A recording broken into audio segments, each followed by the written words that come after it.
اللہ نے اگر تم کو خالی ہاتھ ہی لوٹانا ہوتا تو وہ تمہیں دعا کی توفیق ہی کیوں دیتا؟ اگر اس نے آنسوؤں کی لاج نہ رکھنی ہوتی تو وہ تمہیں اپنے در پر بلاتا ہی کیوں؟ اگر اس نے تمہیں ٹھکرانا ہی ہوتا تو کیوں بار بار یقین دلاتا کہ مجھ سے دعا کرو، مجھے پکارو، میں تمہاری پکار کا جواب دوں گا؟ اگر اس نے تمہیں تنگی اور آزمائش میں مبتلا ہی رکھنا ہوتا تو بار بار یہ وعدہ کیوں کرتا کہ ہر مشکل کے ساتھ آسانی ہے؟ وہ تو تمہیں تمہاری برداشت سے زیادہ آزماتا بھی نہیں ہے۔ جہاں تمہارا صبر دم توڑ دیتا ہے وہیں وہ کن فرما دیتا ہے، وہیں اس کی مدد تم تک پہنچ جاتی ہے۔ یاد رکھو، ایسا کچھ بھی نہیں ہے جو تمہارے رب کے اختیار میں نہ ہو، ایسا کوئی کام نہیں ہے جو وہ کرنے پر قدرت نہیں رکھتا۔ کائنات میں کوئی ایسا زخم نہیں ہے جسے اللہ بھر نہیں سکتا۔ پھر وہ جو زمین اور آسمان میں موجود ہر شے کا حساب رکھے ہوئے وہ تم سے غافل کیسے ہو سکتا ہے؟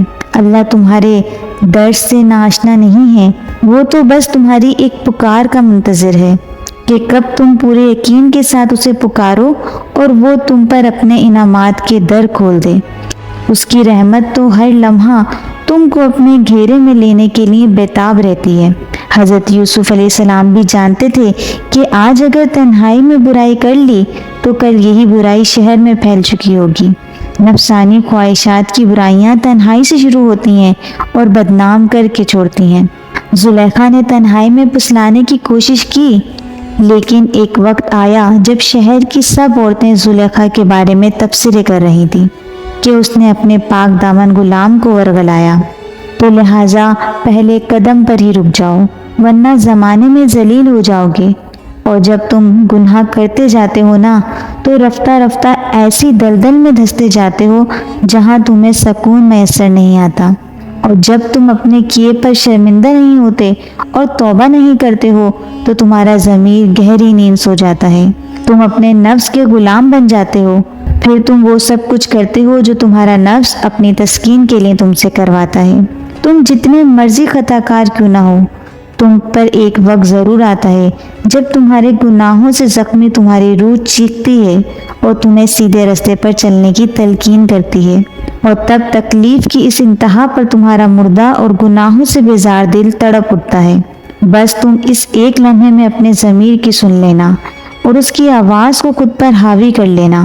پھر جب تم ندامت کے ساتھ رب کو پکارو گے تو وہ رحمان ہے، تمہیں معاف کر دے گا اور تمہارے دل میں نور بھر دے گا۔ اور ایک اور بات یاد رکھنا کہ تمہیں گناہ کا راستہ چھوڑنے میں سکون تو بہت ملے گا، لیکن جب تم اپنے نفس سے بغاوت کرو گے تو تمہارے اندر اضطراب جنم لے گا۔ تمہارا نفس تمہیں بار بار گناہ کرنے پر مجبور کرے گا، لیکن تم ایسا ہونے مت دینا۔ دیکھو، اللہ تم کو یہاں تک اس لیے نہیں لایا تھا کہ تم ہمت ہار کر مایوس ہو جاؤ۔ تمہیں کیا لگتا ہے کہ تم آج جہاں ہو بے وجہ ہو؟ تم خود یہاں تک نہیں پہنچے ہو بلکہ تم کو یہاں تک لایا گیا ہے۔ تم نے بے شمار تکلیفیں آج اس مقام تک پہنچنے کے لیے برداشت کی ہیں۔ اتنا سفر طے کر لینے کے بعد آج جب منزل تمہارے سامنے کھڑی ہے، توبہ کا دروازہ بھی کھلا ہوا ہے، تو تم کیوں ہار گئے ہو؟ اتنے کٹھن سفر کے بعد اب جب صلہ ملنے کا وقت ہے تو کیوں راستے میں ٹھہر گئے ہو؟ اٹھو، اب سفر ختم ہونے کو ہے، اب تو منزل تمہاری منتظر ہے۔ اب کون تمہاری ایک آخری دعا کا ارادہ باندھے ہوئے ہے کہ یہاں تم مانگو، وہاں وہ تم کو پہلی فریاد پر نواز دے۔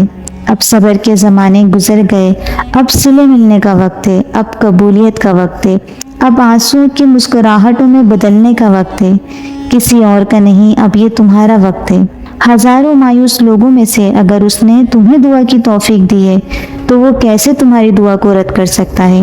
جس نے دعا کا حکم دیا ہے اس نے قبولیت کا بھی تو وعدہ کر رکھا ہے، تو پھر اس دل کو منا لو اور اس کو اپنی رضا میں راضی کر لو، اور اللہ یقیناً تم کو وہ سب دینے والا ہے جس کے لیے تم راتوں کو اٹھ اٹھ کر رویا کرتے تھے۔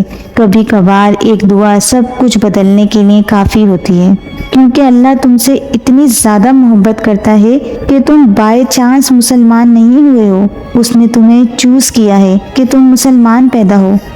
وہ تم سے اتنی محبت کرتا ہے کہ ہر روز 5 وقت تمہیں یاد کرتا ہے، تمہیں بلاتا ہے، کہتا ہے کہ آ جاؤ نماز کی طرف، آ جاؤ کامیابی کی طرف، لیکن تم نہیں جاتے۔ محبت میں واپسی کا انتظار ہوتا ہے اور اللہ ہر رات خود آتا ہے پہلے آسمان پر صرف تمہارے لیے۔ تمہاری نیند کے اندر بھی تمہارا انتظار کرتا ہے کہ کب میرا بندہ اٹھے گا اور مجھ سے مانگے گا، میں دوں گا۔ تم تھک جاتے ہو لوگوں کو مناتے مناتے، راضی کرتے کرتے، پر وہ نہیں ہوتے۔ تم اللہ کے آگے بس ایک بار آنسو بہاتے ہو اور اس سے توبہ کرتے ہو اور وہ تمہارے سارے گناہ معاف کر دیتا ہے، تمہاری ساری غلطیاں بھلا دیتا ہے اور تم کو سکون عطا فرماتا ہے۔ بے شک اللہ کی یاد میں دلوں کا سکون ہے۔